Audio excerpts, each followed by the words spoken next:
Welcome, Wargamers, to the treacherous battlefields of Ea, because today we are beginning coverage of the Crucible of Wills Fanning the Fire, one of the recent lore campaigns that came out for Conquest, the last argument of kings, and one that I wanted to talk about in a previous video because I adore this format for creating narrative scenes. Rather than a lengthy book series, it's a one little expansion. You get a character for each army involved. In this particular case, there's a hero for the city-states and one for the Sorcerer Kings. And I actually had to pause and do my Sorcerer King series because it occurred to me I never actually did one since they were fully released. So I needed that context, but now I'm so excited to jump into it. And so in today's video, we're going to begin by setting the stage for this campaign, right? And meet the protagonists, or antagonists, depending on your point of view, that are playing within it. There's heroes, their elite guard, even a massive named demon-like creature from the Domain of Fire. And then in the next video, we'll cover the pivotal moments of how the campaign works. These are a little bit different from other Parabellum products in the sense that like a campaign here is really just prompts for games. And so we're going to go through the overall story and talk about the various conclusions that can be reached by your armies. But first we need to get to know these characters and where they're fighting. But one thing I'd like to add right up top, if you're interested in any of the factions talked about, or Conquest in general, please consider using my affiliate link or the code here on the screen to save yourself 10% on all your purchases store-wide from the Parabellum website. Every time you do, a tip goes in my tip jar to directly support me, my wife, our cats, the whole thing, and I could not be more grateful to you. So from a high level, this is the story of what happens when rampant expansionism meets a highly volatile area. Okay, let's start with the region itself to kind of set the stage. This entire campaign really centers around the region called the Illyrian Plains. It's a basin type area that exists right where the corners of the 100 Kingdoms and the city-states kind of mingle. On the west side, that is. And for that exact reason, this area has been tumultuous in its history, to say the least. The 100 Kingdoms are, of course, anything but unified. It's kind of in the name. And so all it takes is for one of these little minor heroes living on the fringes, who has very little oversight, to just declare their own little fiefdom. So while there are powerful nation states just over to the right or to the east, the distance between them, because of this mountain range that's here, means that this is still firmly wild country. There are many minor warlords toiling over who's in control, fighting over the resources that exist there, trying to carve out their own little empires. In fact, probably the nearest major city in terms of like a real superpower is probably going to be the city-state of Toria. And it's not even that super close. Now, Toria is a deeply religious city-state that reveres the god king Minos, god of combat, revelry, and adventure. Which makes sense for the closest thing to a pioneer-ish city, right? They don't have, a standing army in the plains, but they are the closest thing to respond if there has been a shift in power that demands it. Like I said, it's the nearest major power. And so now we'll switch perspectives and talk about exactly who demands that kind of respect, and that is the Sorcerer Kings. We just finished exploring them on a video series. These are incredibly powerful wizards who take center stage within their magocracy. They struck down the god of man, created a separate utopia, and are coming back to the mainland to reform it in their image. And I thought about this for a while. From the perspective of a foreign power trying to claim territory for themselves, the Illyrian Plains are not a bad target. I mean, no one has a capital city there. There's no major powers. You're basically just clearing out the riffraff and taking unclaimed land. Who you may or may not invite them to join you, just building your empire that way. And it just seems out of the way enough to not really have to ruffle the feathers of any nearby nation states. You can kind of see the logic there, and that's why this place in the plains was chosen as the very first Sorcerer Kingdom city that's outside their homelands. It's supposed to be the anchor point and the foot in the door, so to speak. It's a small fortified city named, forgive my Iowa tongue here, Taj Kinjaha, and it was specifically founded by the Court of Fire. And this newly established frontier settlement is really shaking things up for the local power base. As they were approaching, the city-state of Toria said, "Stay away from us. do not put up a city near us or our borders, essentially saying stay away from us and our neighbors, to which the Sorcerer Kings were like, what neighbors? And they just wiped the board clear. And this general events between nation states are what sets the stage for our characters. The Sorcerer Kings are coming in and claiming land that to them seemed largely untaken. And the city-states are like, no, that's not yours. You don't just get to take things. Even if I wasn't playing with it, it doesn't mean it's yours. And I wanted to start there kind of with the precipitating events and the attitudes of these factions, and then we're going to move down into talking about the specific characters. For that, we'll go ladies first and introduce the hero leading the city-states resistance, a fierce warrior known as Persenia the Gorgon. Persenia's life began with being born into a wealthy family of the region, and as such she was given a proper education, lived a life of privilege, and so on. But from a young age, Persenia wanted to fight. Like, she was kind of raised in the Toria region. She didn't want to brawl. She wanted to take lessons and develop skills, right? There's this religious context to fighting in gladiatorial pits with God Minos watching. She wanted to engage with that. So she jumps into the gladiatorial pits when she's of age and builds a fantastic career there, which all changes one day when she encounters someone who tries to cheat. She had an opponent enter the gladiatorial ring with her, and secretly, they had poisoned their blade so that even a nick would kind of start to paralyze Persenia and kind of weaken her. So it didn't have to be a killing blow immediately, it could just be nicks and scrapes that does her in. Because of cheating, he was allowed to kind of get the upper hand, and right before delivering the final blow, Persenia called out to her god, or literally anyone who would listen, because to her, this is a religious injustice, right? This is supposed to be a gladiatorial temple thing. We're fighting for honor beneath the gaze of Minos or whatever. And while Minos did not answer her, somebody else did. Remember, the city-states are rife with these kinds of fragments of deity powers that they've created over time. Being blessed from some other deity, Persenia was exalted in the arena. Her form changed and twisted into the more Medusa-like warrior that we see now when you look at the miniature. Because of the double cross of this fighter and the inaction of her deity Minos, she lost her beauty and her faith. Meaning she was just physically transformed into something she didn't want to be, but also her religion is destroyed. Where's the god of honorable combat now? Now, in terms of leadership, she's been able to leverage her aristocratic background and martial prowess into a really awesome form of leadership. Persenia is from Toria, but the nearest city, like minor settlement, hold, whatever you want to call it, to the Illyrian Plains is called Bobalia. So I'm throwing a lot of names at you. Again, the nearest city-state is Toria. The local governing body of the region where the Sorcerer Kings are is Bobalia. And Persenia is tasked with taking an army and confronting the Sorcerer Kings. And the basic message is just let them know you can't take things without consequences. Go to Bobalia, launch from there, that's going to be your spearhead point where you rally, attack the Sorcerer Kings, establish Toria's influence in the area, and do it quickly. Now, to do this, she's been assigned 3 what we call storied regiments, basically named specific versions of existing units for this story. For example, the city she departs from, we mentioned Bobalia, has its own Talos.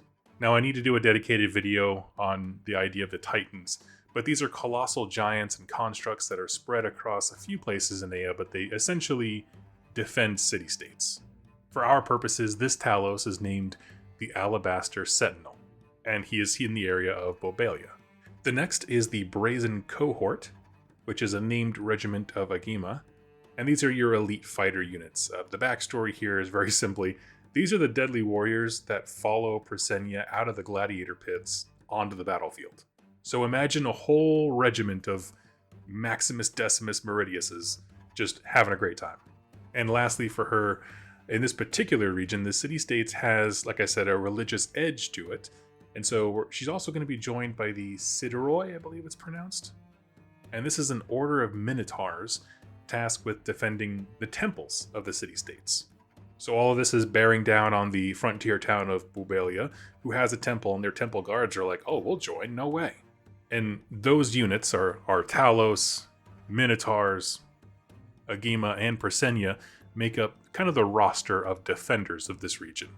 So with that said, now let's flip the other side and meet the interlopers, where the city-states are unified behind a singular leader, right? Basically, Presenia was just drafted, take an army, go out there and deal with this. The Sorcerer Kings coming to this area have a much more structured and bureaucratic approach. The character that you and I get to engage with in this side of the story is Sky Piercer Yindak, the renowned former Raj of the Air Courts. And his story, I'll be honest with you, is kind of a sad one. I put this down and I was like, man, what a bummer this guy's lived. Essentially, I'm going to kind of condense it here. There was a powerful Raj with 2 sons. This Raj falls ill and names one of them, Yindak, as his successor. While Yindak is Raj, his region prospers in both power, its production, its happiness, everything. He's notable for using his arcane power to basically tame the storms that batter his side of the island. But, like leaders are wont to do, Yindak had places to be. He was either out on campaign or doing something in a different part of his kingdom when his brother, Havbur, made his move. Havbur was filled with resentment that Yindak was selected to be Raj and attempted a coup. Like he locked up his brother's wife and kids and tried to usurp him, like a real coup. So Yindak returns from whatever he was doing, sees all this, and is absolutely livid. He blasts his way up to the main castle and confronts his siblings, where the two have an epic fight. Now, this story does let us in on one of the Sorcerer King mannerisms, I guess you could call it, for their culture, is that when 2 people of this faction fight, you have to let the loser surrender before you kill them. This is how they settle differences, but never go too far. Well, in his rage, Yindak killed his brother without offering him a chance to surrender, which makes him immediately guilty of fratricide. Of course, this moment was devastating to Yindak. I mean, he killed his brother out of rage, but it also means that he's going to lose everything. In penance, he goes before the Court of Air and offers up his status as Raj.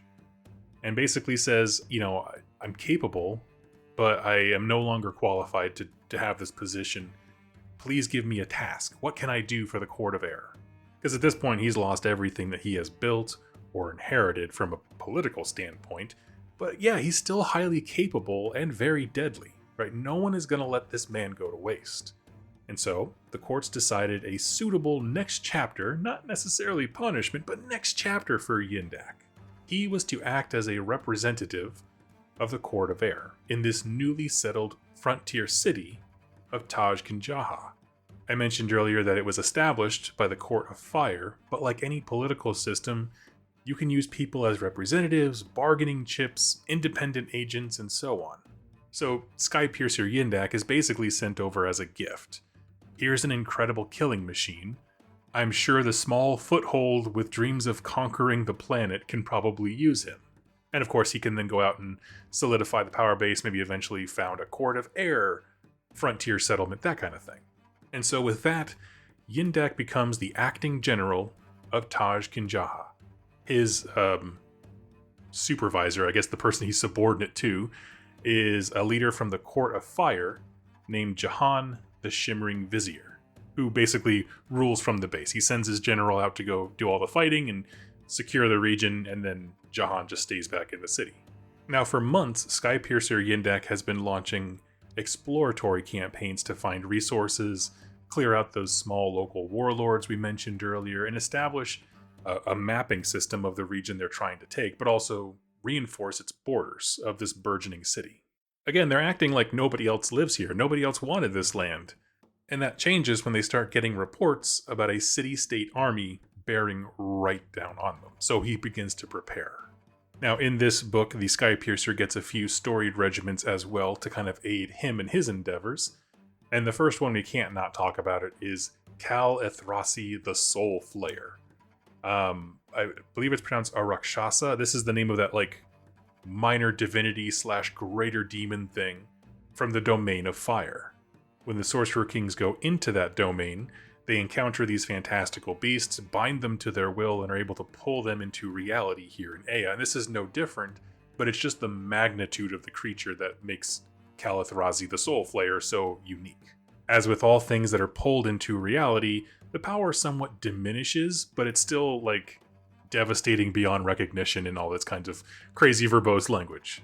What's interesting though is that Yindak is really leaning on Rakshasa to kind of be the scary banner that all Sorcerer Kings flock to. Like, it has to be a big thing that's so scary that no other nation would want to challenge it. That's the point. Now, along with him are the Shimmering Guard. This is a named regiment of Rajakur who act as Jahan, the Shimmering Vizier's personal guard. They are his best equipped units and also act as the Vizier's eyes and ears when they travel with Yindak. Lastly are the Heralds of the Four Winds, and this is a named regiment of Windborn Jinn. And they actually have the least amount of lore around them whatsoever. Essentially, just like the giant Kalathrasi, they went into the air domain, bound them to the will of the Sorcerer Kings, and pulled them out. But this one's unique in that they are used as a bargaining chip. These bound spirits were gifted to the Court of Fire from the Court of Air to further defend the budding settlement. These are the archer variants. So like, hey, take this. Then that's just a weightless thing that apparently has demon souls in it. So yeah, I mean, they're all in it together. Everyone's working and pooling resources to make this settlement work. And so these are the actors and the stage. A region that is wild and untamed, but not uncontested. Persenia is bearing down on the Sorcerer Kings right now, who are kind of moving and positioning up to brace and meet them. We have two acting generals with very different goals and motivations. And so I want to end the video here right before the battles start to begin, and we're going to ask the question, why is this cool? Well, let's start here. I love Persenia's mini. It's a Medusa lady, you can't beat it. I also really thoroughly enjoyed the backstory for each of them. Persenia being drawn to combat despite, kind of rebelling against an aristocratic upbringing.